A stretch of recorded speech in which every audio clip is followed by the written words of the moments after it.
Quelle tristesse. Vous vous rendez pas compte, Gauthier, parce que vous avez 25 ans. 28. Vous vous rendez pas compte de ce qu'a été ce pays. Vous vous rendez pas compte de ce qu'il devient. Et personne ce matin ne semble trop ému de ça. Un proviseur quitte son lycée parce qu'il est menacé de mort, parce qu'il a fait respecter simplement une jeune femme de pas porter un voile. Alors, on en est là. Non seulement je me rends compte, mais on en est là. Ma femme est prof. Ma femme est prof et donc elle me raconte tous les jours ce qui se passe et la manière dont ils sont abandonnés par parfois par les rectorats notamment. Et il faut parler, parce que il faut pas oublier ce tweet de Daniel Simonet, député La France Insoumise, qui a relayé une fake news contre ce proviseur en disant qu'il était possible qu'il ait giflé l'élève, ce qui s'est avéré complètement faux. Et donc une nouvelle fois, La France Insoumise a joué à un jeu très dangereux. Mais moi, je pense que de toute façon, je pense que c'est fichu. Donc c'est terminé. Voilà. Je le pense vraiment, c'est fichu. Il n'y a plus rien à faire, hélas. C'est fichu. Voilà. 40 ans, c'est terminé. La preuve, chaque jour. Vous avez raison, l'explication du rectorat qui explique qu'il part en retraite anticipée pour pas dire qu'ils sont incapables de le protéger, c'est indigne. Mais indigne. Quelle honte. Alors on va voir le sujet de Yael Benamou.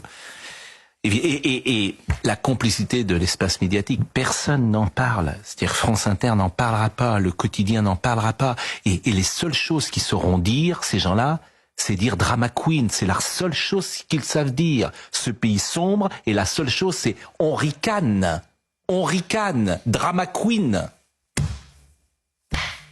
Qu'est-ce que vous voulez faire? Et c'est sur une chaîne de TF1 avec un patron qui s'appelle Martin Bouygues. Ils sont auditionnés ce matin. Manifestement, ça ne l'intéresse pas. On va écouter le sujet de Yael Benamou. Il se voulait garant de la laïcité au sein de son établissement, mais pour sa sécurité, il quitte ses fonctions. Il y a un mois, le proviseur du lycée Maurice Ravel à Paris demande à une étudiante en BTS d'ôter son voile islamique. L'histoire est diffusée sur les réseaux sociaux. Il reçoit alors des menaces de mort. Il faut prendre conscience de la gravité de ce qui se passe. Nous sommes inquiets pour la sécurité de notre collègue dont le seul crime en fait serait simplement d'avoir fait son métier et d'appliquer la loi. Selon un message adressé aux parents et enseignants, le proviseur a quitté ses fonctions pour des raisons de sécurité. Le rectorat parle de convenance personnelle. Ça donne clairement une impression de minimiser les choses. Ça ne rend pas hommage au courage et au travail de ce chef d'établissement. Un jeune homme de 26 ans a été interpellé dans cette affaire. Il doit être jugé le 23 avril à Paris pour menace de mort sur Internet. Je vous laisse la parole parce que moi je suis désespéré. Donc.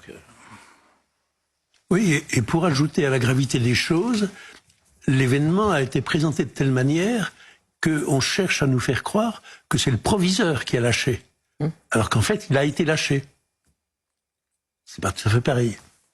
Mais de toute façon, sur la communication de l'établissement qui dit qu'il part pour des raisons de sécurité, après même Gabriel Attal, Gabriel Attal, son poids politique était résumé ces derniers mois à son courage à l'école, à l'interdiction de la baya et au fait de balayer le pas de vague. Et ben moi, je veux voir Nicole Belloubet et Gabriel Attal nous expliquer la différence d'explication entre l'établissement et le rectorat, en sachant que l'établissement est au plus près quand même probablement de la décision de ce proviseur et que par ailleurs, vu l'histoire qu'on a entendue jour après jour, il semble assez évident que c'est la bonne explication.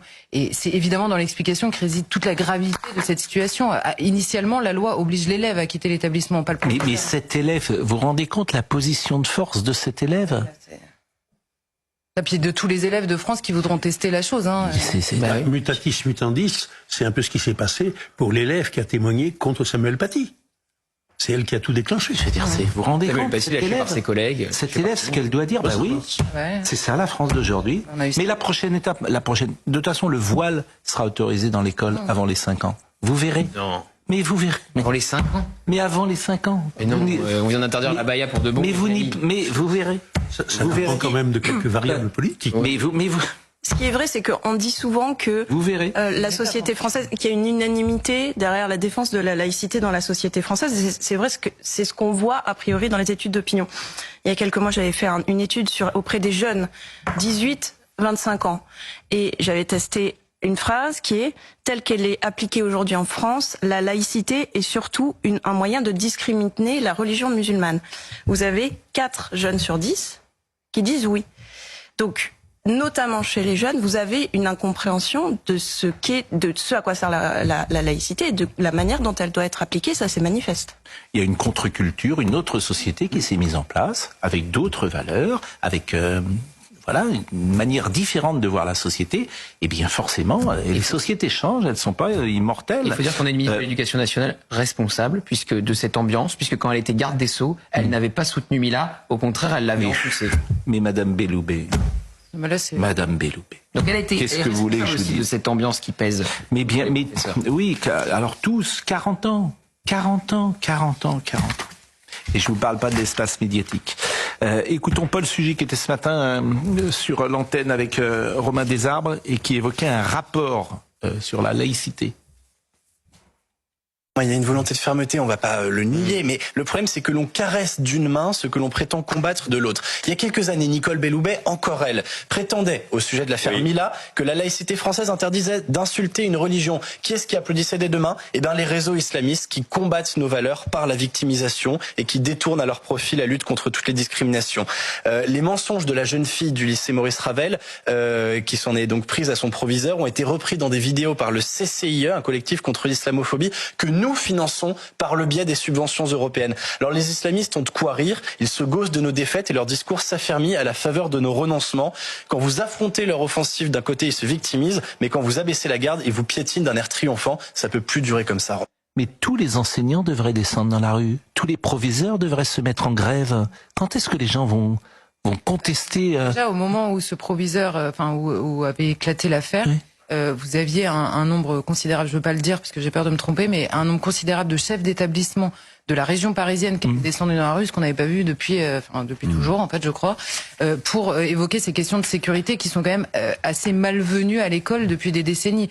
Donc c'est vraiment qu'il faut que la situation soit dramatique pour que les professeurs et les chefs d'établissement s'inquiètent. Mais ça passe, mais non, parce que en fait, ça va passer. Demain, on parlera d'autre chose. Ah oui, ça sera oublié, voilà. Et là, vous avez raison. C'est pas de vague, et puis on parle d'autre chose, et puis les Jeux Olympiques arrivent, et puis regardez, le 93, tout se passe bien. On a même donné plus de place pour le 93. Pourquoi ? On ne sait pas. Mais parce que pour les Jeux Olympiques. Le 93 aura le droit à plus de place que la Loire-Atlantique. Ouais. Pourquoi ? On ne sait pas. Mais il y a un moment important ce soir, puisque le Premier ministre va donner une interview aux 20h de TF1. J'espère que la question lui sera posée. Non mais parce que là il va nous annoncer des mesures de rigueur. Oui, bien sûr, l'économie. Mais il ne peut rien faire, c'est fini en fait. C'est fini. Il faut aborder la question avec le chef du gouvernement. Qu'est-ce que vous voulez faire ? Il y a plus de solution. Un proviseur qui incarne l'autorité dans un établissement se fait rudoyer psychologiquement et menacé de mort. Si le Premier ministre ne répond pas à cette question ou si elle ne lui est pas posée, pour moi, c'est fini. Alors on verra. On verra si... C'est fini, comme c'est fini avec la drogue, c'est fini dans tous les domaines. Puisque les solutions que ça demanderait, personne ne les prendra. Donc c'est terminé. Voilà. Et on va écouter tout à l'heure Bruno Le Maire. Tout ça, ce sont des vœux pieux. C'est terminé dans tous les domaines. Soyez-en certains. Et pardon de le répéter, mais il y a un parti qui relaie ces fake news et ces mensonges d'élèves. D'ailleurs, c'est un point commun entre l'affaire Paty, cette élève qui avait dit qu'elle était en classe et alors qu'elle ne l'était pas, et là le mensonge de l'élève qui dit avoir été giflé alors que il ne l'était pas. Et ça a été relayé encore une fois par Daniel Simonet, député LFI. Ça s'effondre peu à peu, comme ça, tranquillement, jusqu'au bout. Et c'est la France qui tombe. Et il y aura pas de solution. On va écouter tout de suite, si vous voulez le bien. On devait en parler après, mais on va écouter ce qu'a dit hier soir Bruno Le Maire sur les narcotrafiquants. C'est effrayant. J'écoute souvent les auditions au Sénat, parce que les gens disent des choses qu'ils ne disent pas manifestement ailleurs. Ah, ils sont sous serment. Comment ? Ils sont sous serment. Oui, mais c'est en fait ce que dit Bruno Le Maire, c'est juste effrayant. Je me demande s'il va se faire engueuler par Éric Dupond-Moretti ou pas. Oui, mais vous avez raison, parce qu'il dit la même chose. Il dit la même chose que l'autre jour les magistrats. C'est effrayant, mais là encore, il te dit les trafiquants étrangers sont sur le territoire national avec des cartels. Donc, et alors moi je parle du Salvador. Donc évidemment les gens disent Salvador, c'est pas possible. Bah oui, mais il y a que cette solution manifestement, ou en tout cas faut en trouver une. faut en trouver une différente de celle qui est appliquée aujourd'hui. Alors écoutez ce qu'il dit par exemple sur les narcotrafiquants qui ont des moyens tels que des sous-marins. D'abord, les trafiquants de drogue ont des moyens comparables à ceux des États. C'est une des grandes nouveautés. Ils ont un arsenal